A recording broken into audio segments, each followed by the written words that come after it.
Oh, hi, I'm Kit. Remember that highly publicized defamation trial between two of Hollywood's brilliantly bright stars? Amber Heard and Johnny Depp. That painful, ugly mess was at our throats for weeks. We all sort of gleaned through glowing phone screens and one-off comments around dinner tables that Amber Heard was a liar, an insane woman who had done something unforgivable. Falsely accused a man of domestic violence. Her testimony was unbelievable and, at times, difficult to watch. Johnny Depp, on the other hand, was quick on his feet in court, wasn't he? He seemed so clever and talented. It's hard to believe that one lying harpy could destroy a high-rise reputation, years and years of back-breaking, bricklaying work in the making. So, thank God he's getting justice, you supposed. The wrongs will be set right. An innocent man, framed by a whore, vindicated. After the verdict, the media waterfall, rushing and roaring, stilled. Now only murmured distant drips, drops. Suddenly quiet.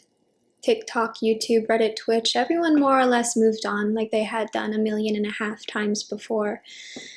Yesterday's news. And there's just so much news nowadays, isn't there? In high school, I think I learned about something called the Asch experiments. Polish-American social psychologist Solomon Asch wanted to know more about social group conformity.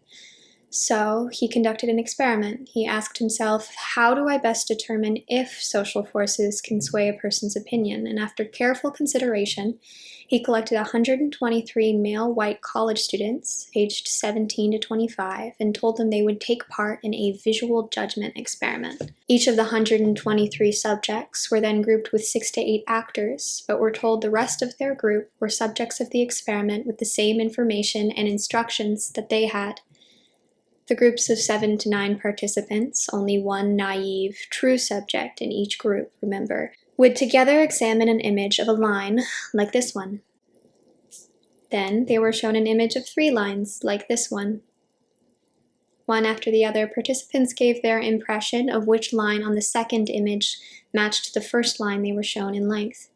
The twist, however, is that the one true subject in the group answered last after hearing all of the actors' responses. They did 18 sets of these experiments with each group. After the first 2 cards were circulated, the actors gave the obvious and correct response, and so did the subject. After the next set, the same thing happened, but from the 3rd set onwards through the 18th, the actors began to intentionally select incorrect responses. The object of the experiment was to determine if the true subject, after hearing the other 6 to 8 actors or decoy subjects give their responses, would bow to the social pressure and experience doubt or go so far as to select the incorrect response themselves. Asch found that only 23% of participants were able to withstand social pressures completely. 23%. Or almost 1 in 4. That stat stuck with me. You might be confident in those odds, but I wasn't. I was, for a second at least, riddled with fear that I might ever be one of those doubtful 3 of 4 who didn't quite trust her own eyes. So I've kept Asch's experiment with me all these years, remembering it now and again with pallid trepidation. If everyone else believes it, I must have missed something. And there's nothing wrong with that thought either. That impulse, isolated, is innocent. Those 3 of 4, all they did was trust the people around them, trust the eyes of all the people around them, more than they did their own. But innocent though that may be, I wondered what kind of consequences could come from that. What happens when everyone in the room is wrong and you haven't taken a second, more careful look for yourself? My goal, when I began this project on a foggy Monday night in August 22, was this: to gain the most clear-eyed understanding of what likely happened between Amber Laura Heard and John C. Depp II. There's no way for you or me or anyone outside of the situation proper to know what really happened. We weren't there. So when we evaluate situations like this one, when we cast ourselves as Judge Judy and executioner, keep a firm hold of doubt. If you let it slip through your fingers too soon, you'll be in real trouble. So, a bit of a refresher for you. The defamation trial brought to the courts by Johnny Depp & Co. began live streaming in April of 2022. John Depp is accusing his ex-wife, Amber Heard, of defaming him and damaging his career in an op-ed written for the Washington Post in 2018.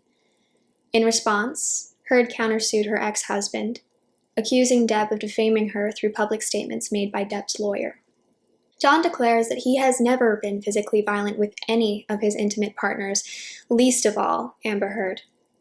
Amber's 2018 op-ed published in the Washington Post, though it never named Depp, it implicated him as a perpetrator of domestic violence. On the contrary, Depp claims it was Heard that abused him. Amber contends that her husband, John, had exhibited abusive, often physically violent behavior toward her throughout their entire relationship.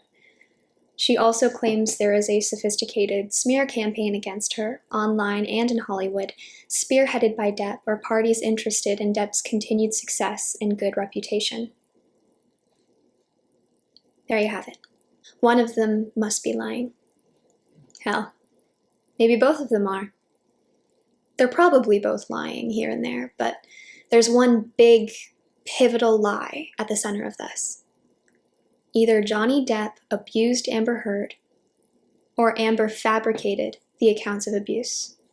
Whoever is lying is a vile human being, deserving no grace. But say, who is lying? Option A, Amber Heard weaponized sexual violence allegations in an effort to crush John Depp's reputation, or option B, Depp is using the justice system, millions of dollars, and maybe you, dear viewer, to continue abusing Amber Heard years after the dissolution of their fraught and peculiar marriage. By the time I started researching and writing for this project, I had already seen the Virginia trial. I also weathered that viral storm of responses. Do you remember that? I won't bury the lead. The verdict shocked, upset, and repulsed me. I watched the trial start to finish, and the findings the jury came to seemed to me in direct conflict with truth and justice. Me, the young and naive duckling that I am, I expect the courts to get it right, to only punish the wicked and to protect the vulnerable. So when I saw all of that fall by the wayside and people, as it happened, were applauding, laughing, or jeering, that shook me.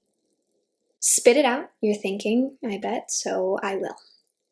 From the available evidence and testimony, it is clear that Amber Heard did not defame Johnny Depp. She did not lie, fabricate stories, or manipulate photos. Johnny Depp is more likely than not to have committed severe domestic abuse on over 10 separate occasions. Seeing as I'm on YouTube, it's time to stand on the shoulder of one of your giants. In June of 2022, Natalie Wynn, or ContraPoints, tweeted a remarkably concise grenade of a tweet that should have destroyed John's case for all those who were still on the fence. We'll get back to that one. A week or so earlier in May, she tweeted, "Reading ContraPoints' tweets was a gratifying experience for me because my pansy ass was being whooped up and down with every scroll. Everyone around me, online and in person, was insisting confidently that Amber was a sociopathic liar, and Johnny Depp, though he was fighting an uphill battle, should win this defamation case." Thank you, Natalie, for piping up. Here I'll also mention my favorite living writer's tweet about the case. BoJack Horseman creator and writer of remarkable book, Someone Who Will Love You in All Your Damaged Glory, Raphael Bob Waksberg, said this and linked out to a pro-Amber article. But wait, who the fuck am I? Lately I like Kit for a name. I hit my DiCaprio expiry date, so I may as well be dead. I'm a wannabe writer/storyteller from Ottawa, Ontario, Canada, North America, the world, the universe. You're going to have to put up with me speaking a little strangely. I may not have my poetic license yet, but I do have a learner's permit, so it's all on the up and up. To sum up my politics swiftly and sweetly, all I'll say is this. I believe in equality and freedom for all. I believe we should, every one of us, strive to do no harm, and once we have done harm, as we will do, we should notice, take responsibility, and make sure it doesn't happen again. Make sure it doesn't happen again. Let's get this out of the way first. This case was never about men's rights. The fact of the existence of male victims of domestic violence was never the issue here. Deb flicked a coin up in the air to make you look and then picked your pocket. I will try to refrain, in this video at least, from making a grander point about the Me Too movement, the people we choose to believe and sympathize with, and the way that's correlated with a recent rollback on human rights. Which humans? Women, if we must specify, and though I want to, I feel like some of you people won't let me. I feel like any mention of something bad happening to someone who isn't you is a reason to get your guard up, eh? A reason for you to attack? Compounding the original problem that made the poor sucker speak up in the first place. I've seen it. I don't know what to tell you, man. Listen up, boyos, perk up those ears and hear this plea if nothing else. If you don't value equality for all, your freedom will always be in peril. If you don't prioritize and fight for equality for all, your freedom will always be in peril. We have to have foresight, work together, and maybe finally get the bastards one day, because the bastards are out there, but they aren't angry, ugly feminazis who need to be owned, or lonely, embittered incels. Those people are just the infantry sent out to battle drunk off their own vapors. The bastards are the ones pulling the strings, the people with dollar signs in their eyes and black pits for hearts. You know the ones. I don't know if you noticed, but I just told you I wouldn't make a grander point and then immediately dove face first for a grander point the instant that you blinked. Sorry about that. Habit. Besides, I did warn you that people lie, and the thing is, we don't always mean to be lying when we're doing it.